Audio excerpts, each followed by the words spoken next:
If you're invested in tabletop gaming, you have probably heard the name Trench Crusade thrown around a lot lately. People have been asking us to explore this new game, so we're gonna check it out and find out how you can get started with Trench Crusade. That's right, we're gonna be looking at the factions, the lore, and the history, and we've also interviewed the creators of the game for their insights into what makes the world of Trench Crusade just so appealing. And we're gonna be dipping our toes into the world as well. It's tabletop time. So let's start with an overview. Trench Crusade is a skirmish-sized tabletop wargame that pits players against each other in a blasphemous World War I era game. It boasts 6 unique factions, each with their own distinct take on the faithful worshippers of the Lord, or the dark followers of hell. As a skirmish game, players can collect small warbands of 6 to 15 models, and the game is designed to be played as standalone missions or thrive as a campaign experience. And there is some serious talent and lineage behind this game. It's been created by renowned artist Mike Francina, and rules crafted by Thomas Pirnen, the original designer of Mordheim. And sorry to both of you if I pronounced your names incorrectly. It is grim and dark in the truest sense, with imagery that is both evocative and at times disturbing, painting a picture of a world that has been in a constant state of religious war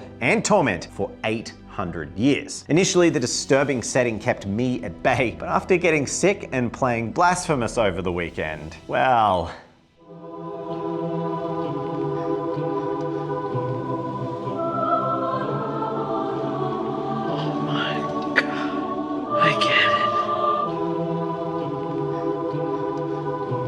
So we're going to be dividing this video up into chapters, or more thematically, testaments.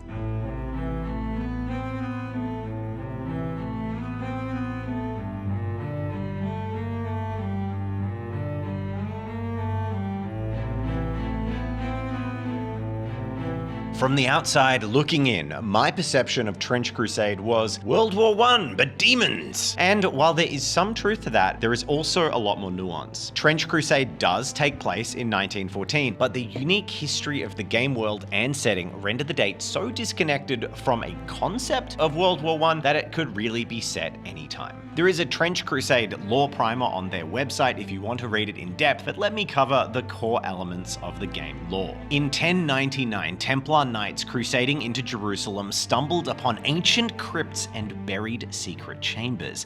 Within these forgotten places, the knights committed the ultimate heresy, finding dark artifacts and communing with demons directly. Their betrayal caused a portal to hell to open up, and the city of Jerusalem was destroyed. Armies from hell pour forth and rapidly conquer the surrounding territory, establishing a breachhead for the forces of evil. Jerusalem is destroyed and the gates of hell are open, and the holy prayers of the Islamic faithful see the Iron Wall manifest as was prophesied to defend them from evil. As you can imagine, with such cataclysmic and very religious events happening, as well as a literal war against hell, humanity becomes mired in that war for survival, fighting with faith and fervor versus evil. For 800 years, the war boils over, with only the bickering infighting of the factions of hell preventing the dark powers from conquering entirely. Great works of faith, sacrifice, and martyrdom are undertaken, while religion and science blend to create crafts truly blessed, holy, or infernal. Armor blessed and forged by ancient techniques can turn away bullets, and thus close quarters trench fighting became the standard form of battle across the Levant. Now in 1914, both forces have been building their strength for several dormant years, and relentless fighting is boiling over, and we stand on the precipice of another great and bloody crusade. There's also a timeline of events, and I'm a sucker for long timelines with footnotes, written with no explanation or clarification, as if the reader would of course know the events described. And this helps to flesh out the world of Trench Crusade. It is a really good way to make the universe feel bigger. And of special note here, I have to mention my favorite line, 1477. The city of Argos is taken by God and is no more. What? What? Taken where? What do you mean? By force? Metaphysically teleported? What does this mean? That is the intro to the lore of Trench Crusade.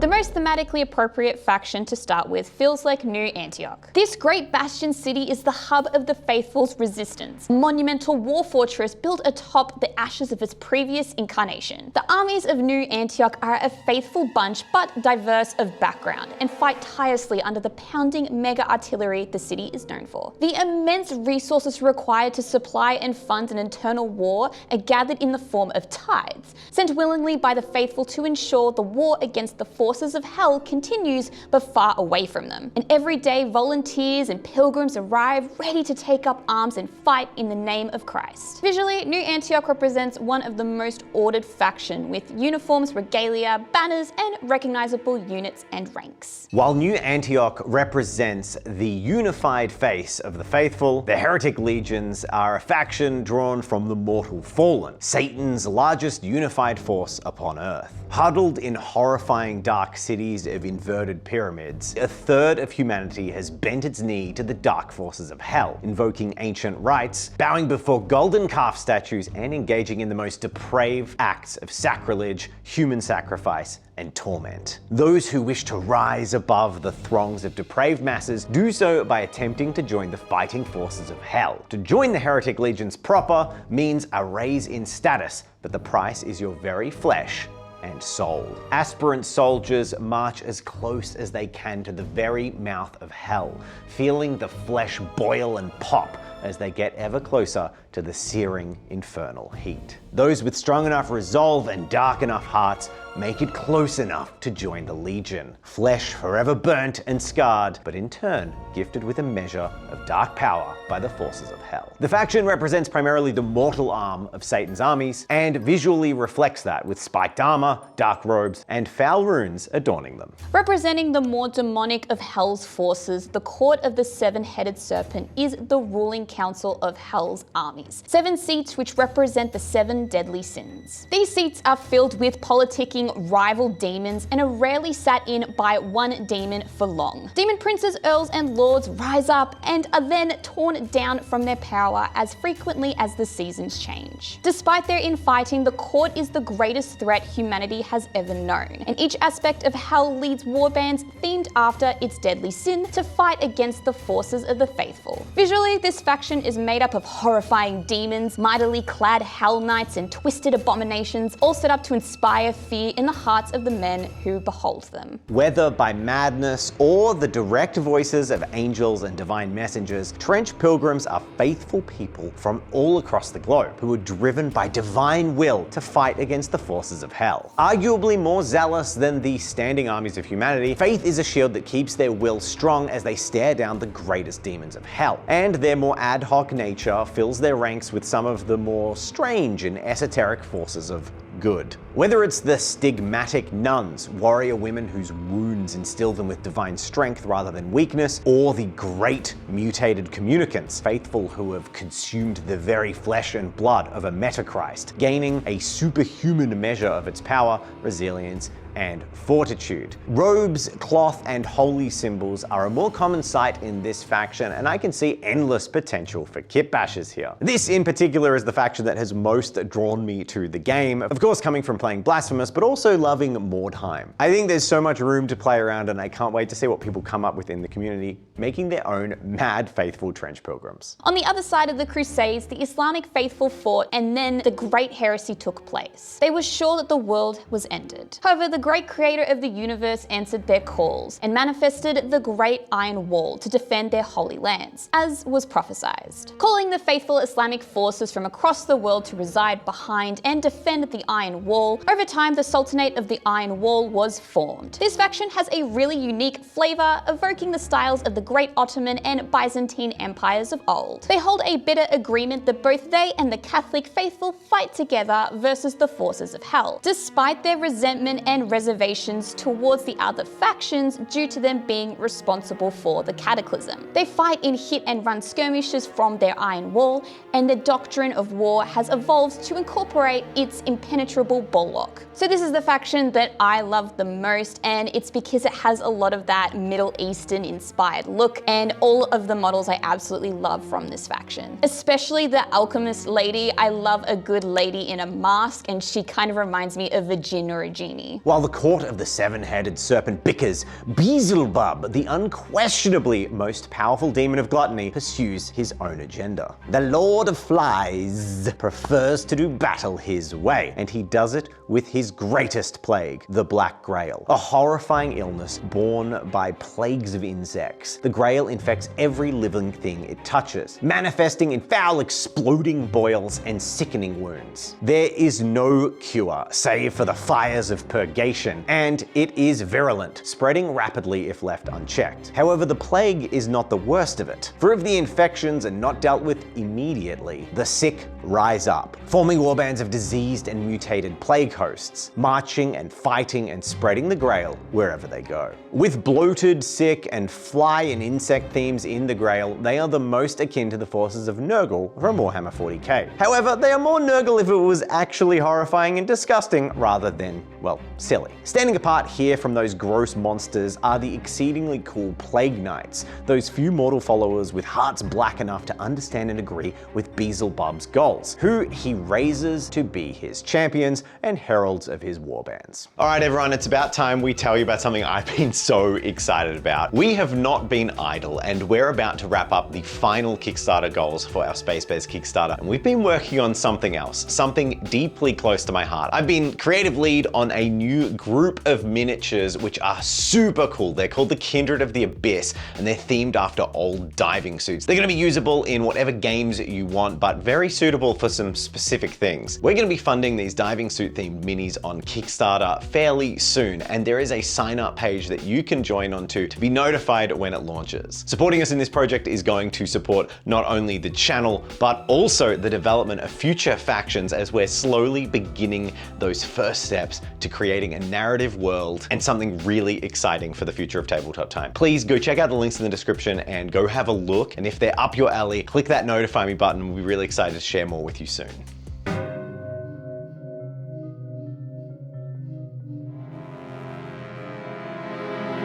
So, how is Trench Crusade played? Well, I'm happy to say that it only took me about half an hour of reading through the rulebook to understand the full mechanics and concept of the game. Now, I'm going to try my best to explain what a round of Trench Crusade will look like, so hopefully you'll have a good idea as well moving forward. Rounds of Trench Crusade are played in alternating order, fighting across the battlefield. Turn sequence is pretty standard to most war games, starting with initiative and activation of a single model where a range of actions can be performed, such as moving and attacking. Once a player has chosen an action, they are resolved by rolling 2d6s. The outcome of the dice roll will result in 2 to 6 a failure and 7 to 11 a success, with a 12+ being a critical success. This is fantastic for someone like me who struggles with numbers and tables, so a simple system is highly praised by me. Failure in a dice roll also allows you to take another action rather than your turn being wasted. Of course, however, this always comes with a consequence. Combat is divided into range and melee, both having modifiers that can be applied depending on the circumstance. Using modifiers is what gives the game a strategic advantage. Modifiers such as firing from elevation will result in a bigger dice pool, while shooting into cover will remove them. If a player has declared they wish to attack another model, they then roll on the action success chart to see if they do this successfully. If successful, the player then rolls on the player injury table to see what injury occurs and the results that follow. When a model is wounded, the game's blood and blessings mechanic kicks in. If a model is wounded but not killed, this damage is tracked as blood markers. During the game, these can be used on an opponent's model to force them to roll at disadvantage, adding an additional dice to their roll and subtracting the highest. Or add an additional dice to your roll when seeing if a model is wounded by an attack. Blessings are the opposite, but still given to a single model. These can be gained by special effects and can be expended to allow you to roll with advantage or force your opponent to subtract a die from their wound roll. There are other uses for these tokens as the game is played, again allowing the strategy and play style of the player to create a unique game experience each time. End of activation occurs when your model has performed all of its actions, then your opponent may begin their turn. Players go back and forth until every model has activated, then the morale phase begins. Players at the end of any turn who have half the war warband downed or out of action will determine if their models stay or flee the battlefield. So that was just a quick explanation of the rules for Trench Crusade, and a free version of them is available online for you to download. These are still in playtesting status currently, so if you're interested in the game, it's worth downloading them, maybe playing a few rounds and giving feedback to the devs. Now that you have a bit of a taste into how Trench Crusade is played, you're probably curious to know about how its game came about and what inspired it.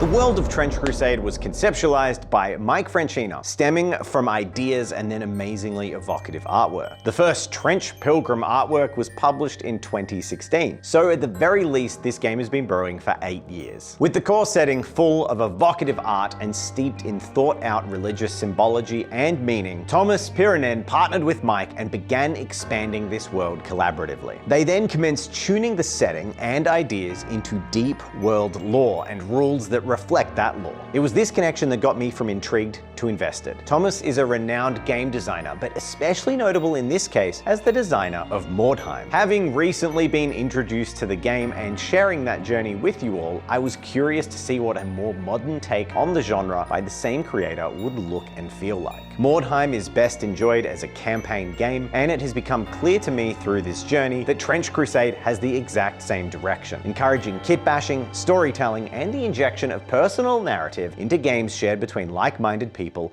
over social evenings.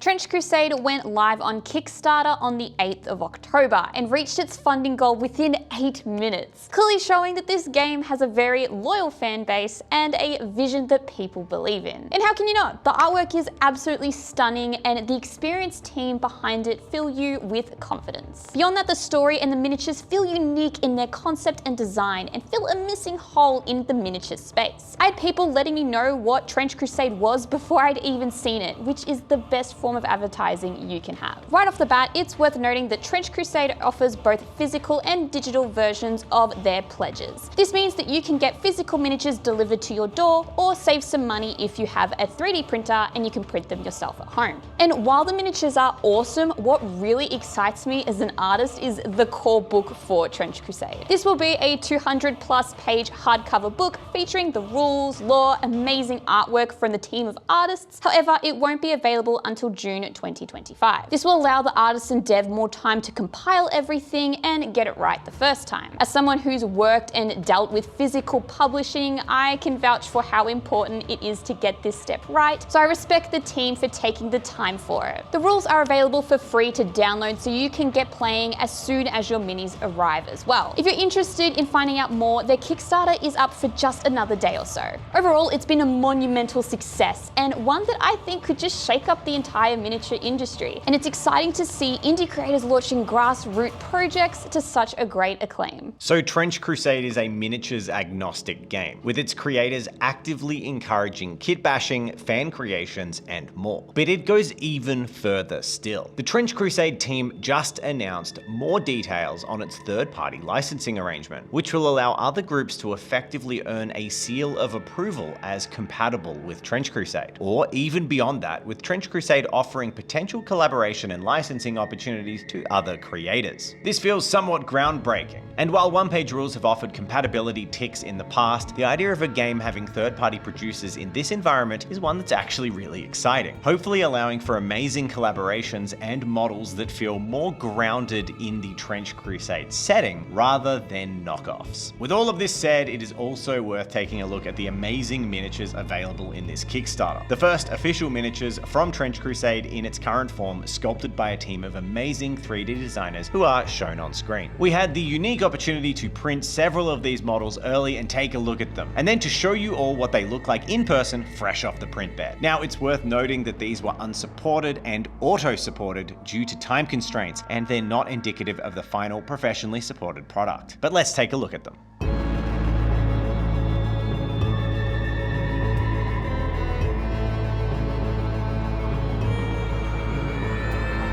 So I've printed the minis off, I've assembled some of them, and they look fantastic. I was initially a little bit worried about how the models would translate from the art into actual miniature form, but they look fantastic. In particular, one that I think looks better than the render is the Bomb Witch. It is such a cool model. We're going to show all of these off. Overall, really impressed. I think you guys are going to be super happy with what you get from Trench Crusade. They're characterful, they look fantastic, and the sculptors have done a really good job. So that's exciting. Now we have a bunch of Trench Crusade minis.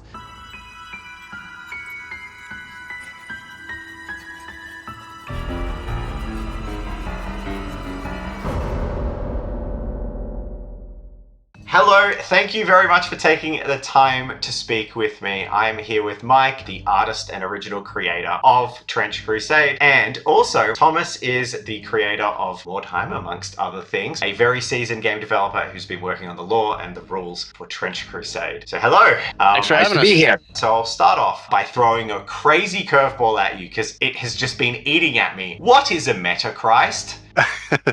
Well, in general, it's our answer is that wouldn't you like to know? It's one of the mysteries we want to delve into in the future. We're actually not too keen to reveal the maybe the biggest mystery of the game. What do you think, Mike? Yeah, I mean, they're so cool and enigmatic that adding too much detail to that might spoil it, for some people. I had a feeling this would be the answer because the first thing that captured me when I was looking through the lore is the timeline. Every one of those snippets is presented in a way that sort of says, obviously you know about this. Each one could have a novel related to it. Was that like a really deliberate way to world build when you first created this? Yeah, I mean, when I first started making Trench Crusade, I had never made like a timeline or anything, but when Tomas came on, that was something he was really excited to do. But one of the things we both agreed on was that, I don't know if you've ever seen any of the Alien movies, and a lot of what made those movies so great, the original ones, was like, you just didn't really know like where the alien came from and all this stuff. And you read one of those little snippets in our lore and in the timeline, and it immediately raises like 40 million other questions in your head, Yeah, from me, when I was brought on, it was one of the very first things I want to do. There are a couple of reasons. One, that's what I always did back at Games Workshop as well. When I started a new army book, I would write the timeline because it anchors you and you have a point of reference where the major events take place, so you can have some coherence and you can sort of think of it as laying a foundation. But it also, this is called in a game design a closed door method. So you create these closed doors that you can later open and reveal what's behind. They allowed us to then have the event take place here, and therefore in this area this year this is possible. And some of it is just to pique your interest, like the city of Argos is taken by God and it is no more. It's obvious that there's a biblical reference. My favorite line. But we don't detail how this took place. Was it that the God took the city to the heaven? Did God destroy the city? Or is this church propaganda trying to hide a terrifying heretic new weapon or something else? This allows us to visit later, but it also piques the imagination of the readers. And I think we want to put the creativity to the readers and the players as well, so they don't just get a ready-chewed food, that they get to do a bit of a thinking themselves. I think there is a depth in this lore and not being afraid to play with heavy themes, true darkness. Do you think that there has been like a really positive response to having that grit to everything? Yeah, I think one of the reasons I created it was like at my day job that I was never allowed to like go as dark as I wanted or include the rich themes, like using religions and all like the backstory you have there. So I think people just like that kind of stuff because I often feel properties like they try to go more and more mass market to capture like the biggest audience possible, and so all the edges get sanded down over time, And Trench Crusade is like edgy, right? Like it's like goofy, edgy, it's like over the top, and that's part of the fun for me anyway as an artist, and like when we come up with the lore and stuff. And I think people I think they like it. I mean, there's so much tying into like real world history. Even if you're not religious, religion like permeates everyone's culture, and it's just a part of our world. I think this darkness is the something that drew me into gaming originally, like the original 40k rulebook. Man, the world had seen nothing like it before. The D&D second edition the monster manual with the demons and devils from the real mythology. You just went, this is incredible. This is so visceral. And that's all now being left wayside. We get more and more mainstream, and I totally get it. You are a big company, you are publicly traded, but I wanted to get the real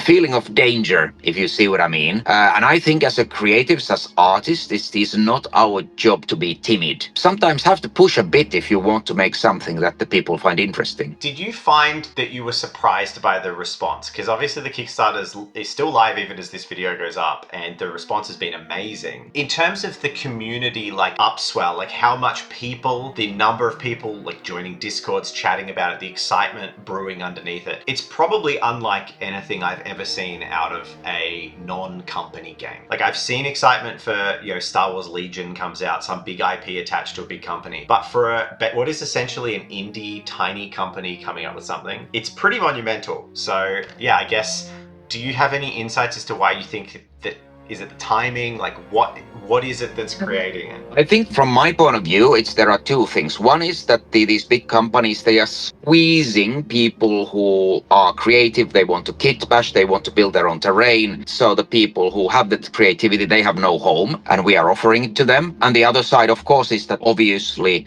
me tied to the project with Mike's art, I think there was a good mixture, and we've been very active in the community. Like we've been there. We are saying that you can do your own kit bashes conversions. We're totally cool, and we love your homebrew. You can ask questions from us. Here are the rules for free in the earliest version. Let us know what you think. So we have done the legwork, but of course it seems that the magic potion just had happened to have the right ingredients, and I don't think you can manufacture those. Obviously a monumental amount of work and effort has gone into it over many years. I mean, from what I remember, the original Trench Pilgrim artwork was 2016. Yeah. So we're talking like 8 years that this has been brewing. It's amazing to see it get this kind of upswell and get people in. I mean, the legacy, Thomas, as well, of your games, I have just been introduced by Trent into Mordheim, and it's 2024, and I built a Mordheim warband in the last 2 months and played my first game. Nice. So what are some of the features you'd like to get across to the players that might be thinking of getting into Trench Crusade that are going to make this like a really exciting experience in 2024? The campaign play is at the heart of it. We've seen about the 50-50, because people are already playing Trench Crusade tournaments and campaigns with the playtest rules, but I think the campaign is the beating heart of the game, because creating this sort of your own band of brothers and seeing them grow, and they get like these terrible injuries and trying to work around them, and the getting these skills that they allow them to do special things, and there is the element of randomness. You go and explore these exciting locations. This is all part of the emergent story. I'm a big believer in emergent gameplay. It is my job to create that the ingredients that they come from the exploration tables and injury tables and skill tables are interesting, especially in wild and weird combinations. So I think a fully embracing the sort of the RPG aspect of the campaigns, and the converting your models as you go along and giving them names and creating their backstories, I think that's the most fulfilling and fun way to play the game. Well, I'm extremely excited to get Trench Crusade into everyone's hands and to see the community response to it once it's out there, the amazing conversions. It's going to be amazing. But I did want to say thank you so much for taking the time today to talk to me. So with the short turnaround and awkward time zones, the interview I recorded was actually at my house, and the power died. So unfortunately, I didn't get the sign off from Mike and Thomas because we basically didn't have time in our production schedule to re-record it. They were super accommodating and willing to record some extra stuff, but we were kind of doing it super late notice, and we just didn't have time to get that done on our end. But they did want to express in that sign off just how excited they were to see what you all come up with. That was the big takeaway. They just want to see this out in the world, see your kit bashes, see your art, see your homebrew, see your creations. And that message to end it on, honestly, it really sold me. I'm rooting for these guys now, and I'm rooting for Trench Crusade, so I'm really excited to see what you all do as well.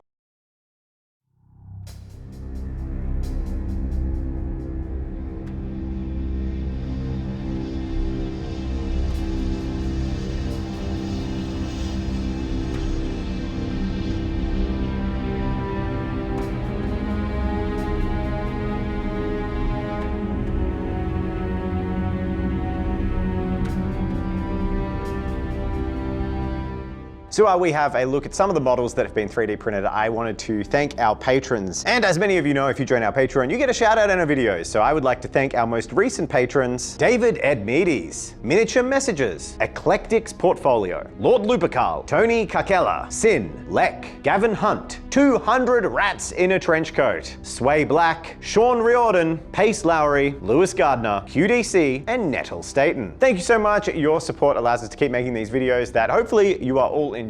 We love chatting with you in our mini Discord, and we've started doing some occasional extended cuts, which may include this video. We have some extra footage from that interview we'd love to put back in that maybe is a little bit long for a standard YouTube video. So make sure you check them out, links in the description. We hope you've enjoyed our exploration of Trench Crusade, and it's been a helpful resource for you if you're looking to get into it or just interested to know a little bit more about it. It was so much fun exploring this world and even talking to the creators as well. They're a truly passionate bunch of people, so I'm very excited to see how this goes, and clearly it's gonna do really well because Kickstarter's done amazingly. Yeah, and if this video does really well, even if it doesn't, I'm pretty keen to make a Trench Crusade warband on the channel in the future. We certainly had a great time, almost as much as Murray did as he was doing his penitent flensing before the video started. But until next time, see you in the trenches, pilgrims.